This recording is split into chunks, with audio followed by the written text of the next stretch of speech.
Alright, so I'm going to show you guys how to make shawarmas. It's a Middle Eastern food using pita bread and usually goat meat. I want to say thanks to Scott. He showed me this recipe in Spain. He's in the Navy. Scott, wherever you are, man, thanks for this recipe. It's pretty awesome. So anyway, so basically what you're going to do is you're going to get a beef, like a ground chuck, or not a ground, I'm sorry. Get like a round roast or something like that, and you're going to shave it off. It's best to shave it whenever it's frozen. Not completely frozen, but mostly frozen, because you can shave it pretty thin. And then what you'll do is you'll cook it with curry powder. So a decent amount of curry powder across the meat and a decent amount of salt. Cook it and then taste it. You can cook it on low and let it simmer if you want, or you can just cook it on a medium high. And then that'll be the meat that we're going to put in our pita bread. And then the pita bread, you're going to use a spray like a Pam, and you cut the pita bread in half and you spray it on each side, and you cook that on a medium on both sides so it's crispy, so it don't fall apart on you later, ideally.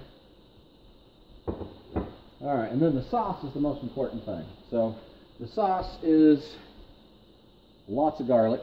I use 2 big old cloves of garlic, 2 big old bulbs rather. So it's about 20 pieces.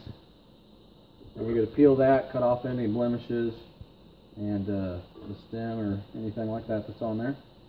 And you're just going to use a food processor or blender and chop it up real well, mince it real well. I have a serrano pepper here. I de-seeded it. It's just one. Normally I use a bird's eye chili pepper, 3 to 5 bird's eye chili peppers de-seeded, but I couldn't find any of those, so just using a serrano pepper de-seeded, just one. And then parsley. About a handful of parsley. You're just going to take off the leaves. You don't need the stems. About so. And you always want to wash your parsley. I usually let mine soak in a bowl, and then I take it out and drain the water. Sometimes there's sand on the bottom of it. Alright, so that's to get us started. And ketchup. So just squirt a decent amount of ketchup in there. I think they use like a tomato paste and water and sugar and stuff like that, but in the actual recipe, but Scott showed me this way and it's a lot quicker and tastes pretty good, man. Alright, so we're just going to blend this real well. Or maybe not.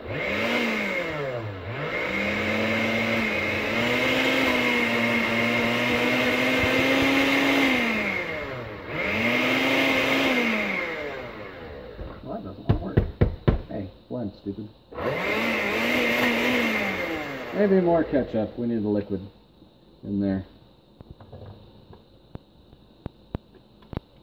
I usually use a food processor, but I'm trying a blender this time. It has all the things.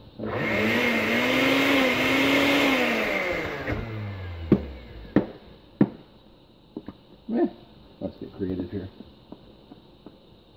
Alright.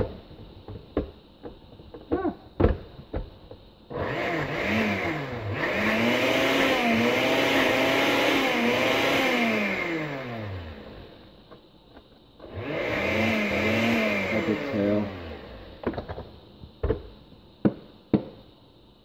Huh. Well, it smells good. Alright.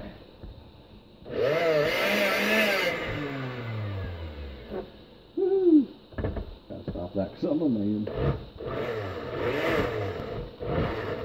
There we go.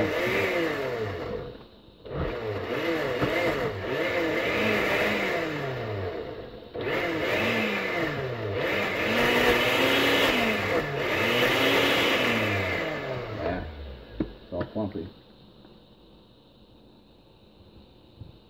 Alright, let's throw more ketchup in there again. Alright.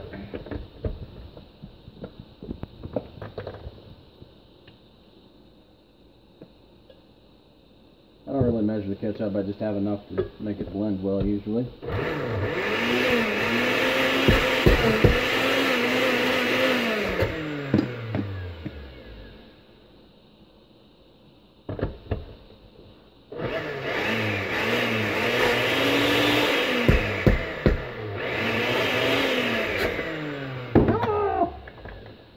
It's getting there. Alright.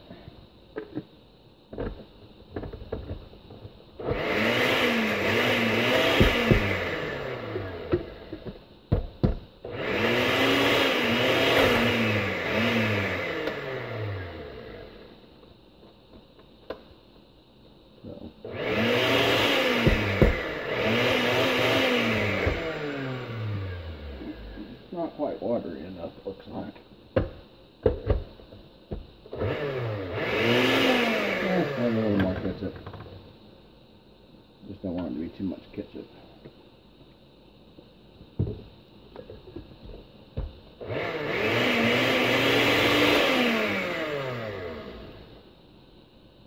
Alright, let's try something different.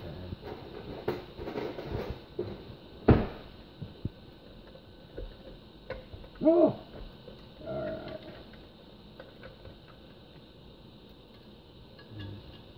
You want it chopped up pretty well.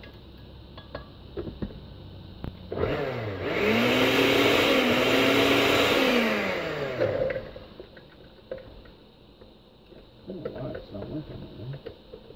Maybe something's stuck on the board.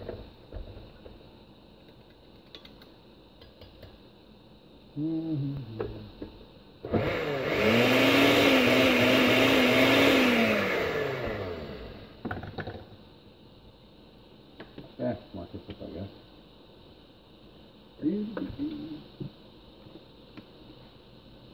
Alright, so.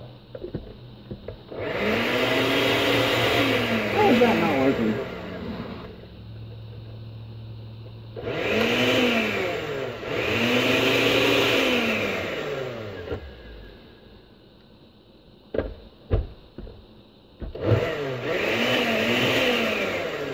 Yeah, it wants to do it, but it doesn't. That's plenty liquidy enough. It should be doing something like that. Alright.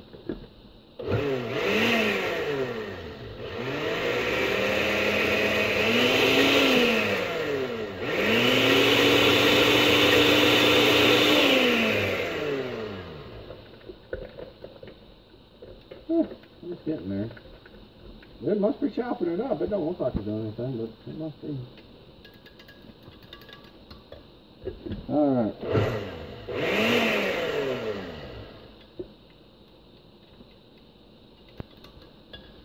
Must just be the perfect screw clip.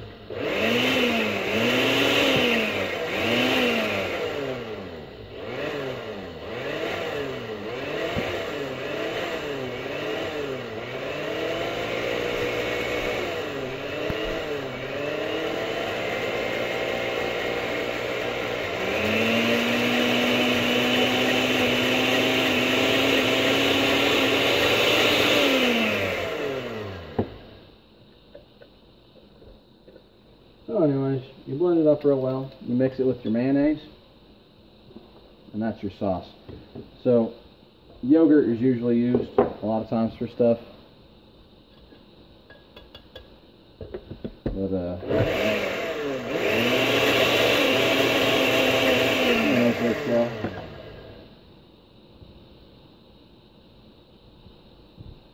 alright, so basically that's it. As you can see, you got it chopped up. Ideally it's chopped up a little better than that. Then you just add it to your mayonnaise, mix your mayonnaise up, get your pita bread, you open that up, you use a knife to put it inside and cover it inside, and then you add cabbage and meat and got your shawarmas. Alright guys, enjoy. Please like and subscribe.